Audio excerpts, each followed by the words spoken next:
There is a common mistake we make in the early stages of self-awareness. We assume that because our intentions are pure, others will meet us with the same sincerity. But not everyone who listens does so with an open heart. Many people listen through the filter of their own unresolved fears, projections, and insecurities. They are not hearing you, they are interpreting your truth through a lens that distorts and reduces.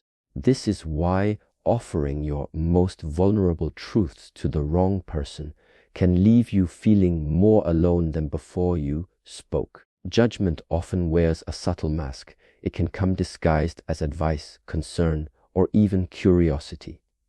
But underneath, there is a need to fix, to correct, or to place you into a box they can understand.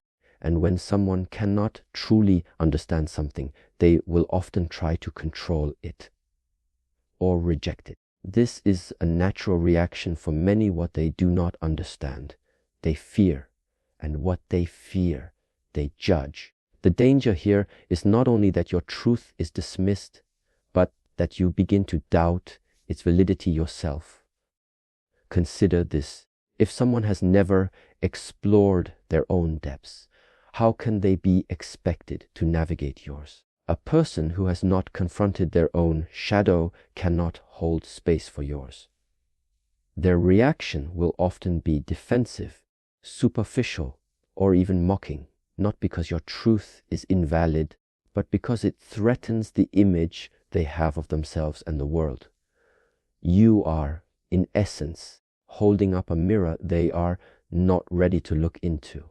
And instead of turning inward, they may choose to blame the mirror. Furthermore, sharing with the wrong person often leads to fragmentation. You begin to feel as if you must explain or justify your feelings, your memories, your choices. But truth does not need defense. It needs presence. And in the presence of someone who only wants to label or analyze you, your truth becomes diluted. You may even start tailoring your words, not for clarity, but for their comfort. In this way, something sacred is lost, your authenticity. This is why silence or careful choosing is not a form of arrogance. It is protection. Protection not just from others, but from the slow erosion of your own inner knowing. A tree that exposes its roots to every storm will soon wither. In the same way, revealing your soul to someone who is not capable of holding it is not vulnerability, it is exposure. And exposure without trust can become self-betrayal in disguise. There is a natural urgency that arises when we discover something powerful within ourselves. A moment of clarity, a breakthrough, a deep emotional insight. We want to speak it. We want to release it into the world as if sharing it will somehow make it more real. But just like a seed needs time underground before it sprouts, truth needs time within us to root itself in understanding. When we speak it too soon, before it has settled into our bones, it often comes out confused, vulnerable, and unguarded, not because it's untrue, but because it's still becoming. In these early moments of insight, we are not yet the master of our own story. We are still the student. We are still raw, still tender. If we speak from that place too quickly, we risk misunderstanding ourselves, and worse, allowing others to define that truth for us. Their interpretations, their reactions, even their silence, can shake a fragile realization before it has had the chance to mature into something steady. That is not a fault. It is simply the nature of growth.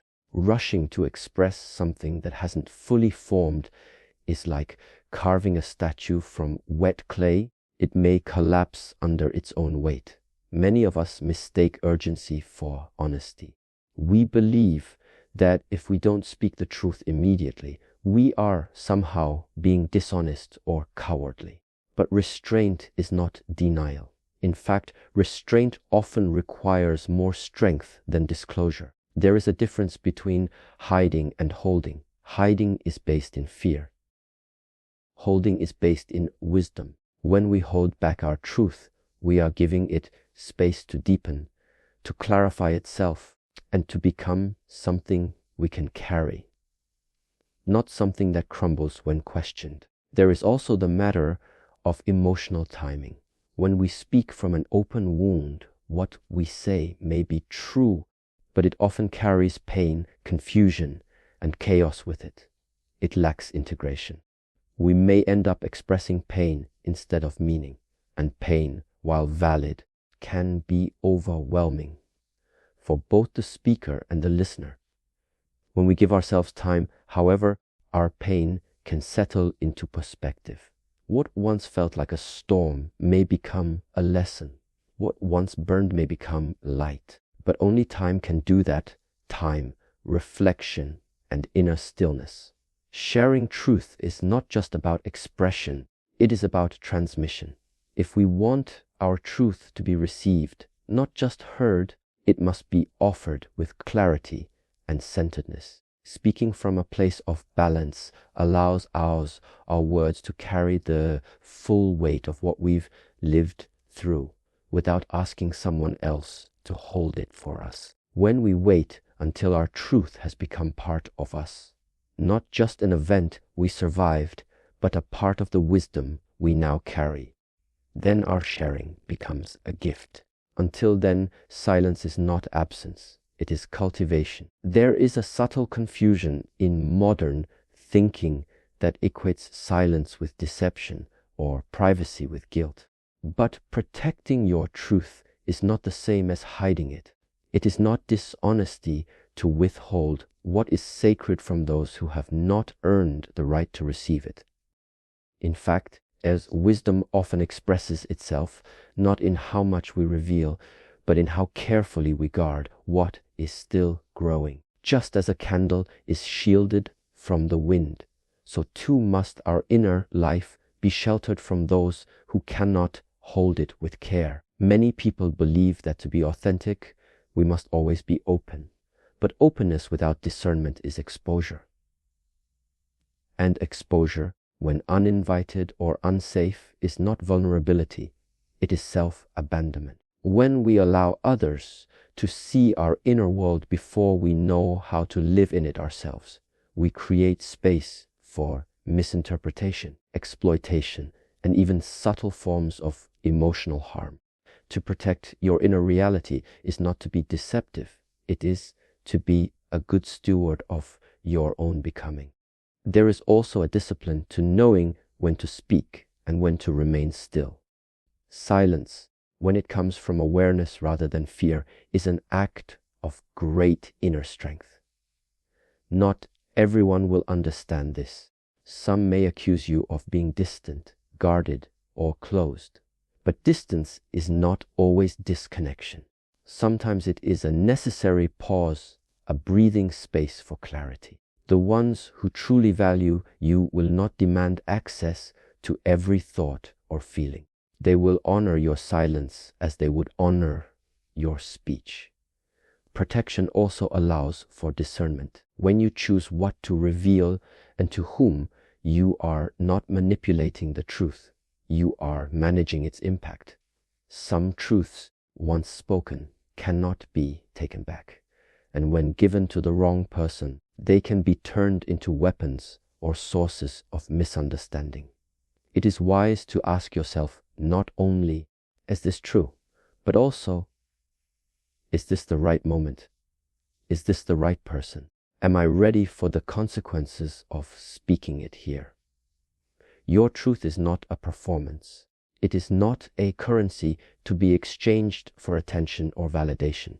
It is a living presence within you, sometimes raw, sometimes refined. And like any living thing, it deserves protection, not from the world itself, but from environments that are too harsh, too reactive, or too indifferent to nurture it.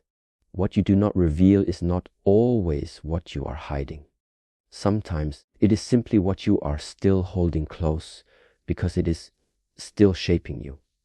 There is a certain energy in those who are truly present, an unspoken invitation to be real, not because they ask you to, but because their presence creates a space where pretending feels unnecessary. These people do not rush you. They do not dig for information or pressure you to explain yourself. Instead, they offer a kind of stillness, a quiet receptivity that makes your truth rise naturally to the surface. You find yourself sharing not because you must, but because it feels safe, even healing, to do so. It is important to understand that deep truth is not something we force out of ourselves. It is something that unfolds. When the heart senses safety, when it detects the absence of judgment, the walls begin to fall away, not by effort, but by ease. The right people become like mirrors that do not distort. They reflect without exaggeration, without agenda. And in their calm reflection, you begin to see yourself more clearly. Their presence gives you permission to arrive fully, without defense. Such people are rare, and that is why discernment is essential. Many will offer attention, but attention is not presence. Many will appear interested, but interest is not care. That is the number R. The ones who are truly right for your truth will not need to be convinced. They will not interrogate you. They will not make your vulnerability feel like a burden or a favor. Instead, they will honor it the way one honors silence in a sacred place, not with noise, but with reverence. And this reverence is felt in the small things. It is in how they listen without interrupting. It is in how they ask without probing. It is in how they remain still when you are speaking, not just outwardly, but inwardly. No racing thoughts, no mental scripts, just attention. Their calm allows your truth to breathe. Their presence does not pull it out, it draws it forth. This is the difference between being demanded and being invited. One depletes you, the other nourishes you. When you encounter someone like this, your body knows before your mind does. You feel it in your breath, your nervous system, your posture. The armor loosens.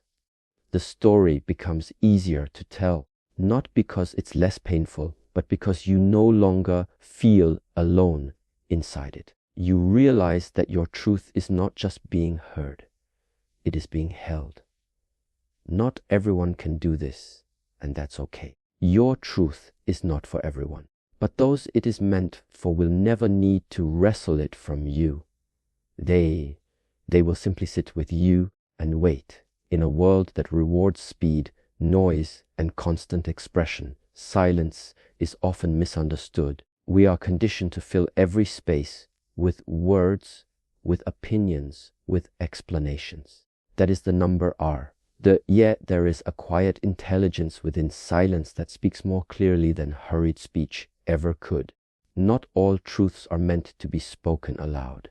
Some are meant to be lived embodied and guarded. When you remain silent, it doesn't always mean you are holding back. It may mean you are listening to something deeper inside yourself, something still forming. True understanding cannot be rushed, and neither can truth. Before it is ready to be spoken, your truth often speaks to you in the language of stillness, through discomfort, through intuition, through a sense that something within you is shifting. If we speak too quickly, we may interrupt that process. But when we allow silence to be part of our internal conversation, truth ripens at its own pace. And from that place of inner stillness, the words we eventually speak carry more weight, more clarity, and more peace. Silence is not empty. It is full of answers waiting to be heard. When you remain silent in the presence of someone who demands your truth without offering respect or safety, your silence becomes a boundary. It is a declaration, not here. Not yet. You are not being cold. You are being conscious. Silence is often the most compassionate thing you can offer to yourself and sometimes even to others, because not every moment is meant for revealing. Some moments are meant for holding, for breathing, for waiting. There are people who will be uncomfortable with your silence. They may try to fill it with assumptions, project their fears onto it, or pressure you to speak so they feel more secure. But the right people will honor your quiet as part of your rhythm. They will sit with you in the space between words and feel no urge to rescue you from it. In doing so, they allow your truth to emerge not from obligation, but from trust. They understand that silence is not absence. It is presence in its purest form. When you trust your silence, you begin to trust yourself. You no longer need to prove, perform, or produce insight on command. You realize that your truth does not always need to be understood to be valid. It simply needs to be yours. And sometimes the most powerful truths are not shouted or even spoken. They are carried in how you walk, how you breathe, and how you choose to remain still when the world tries to pull your voice too soon.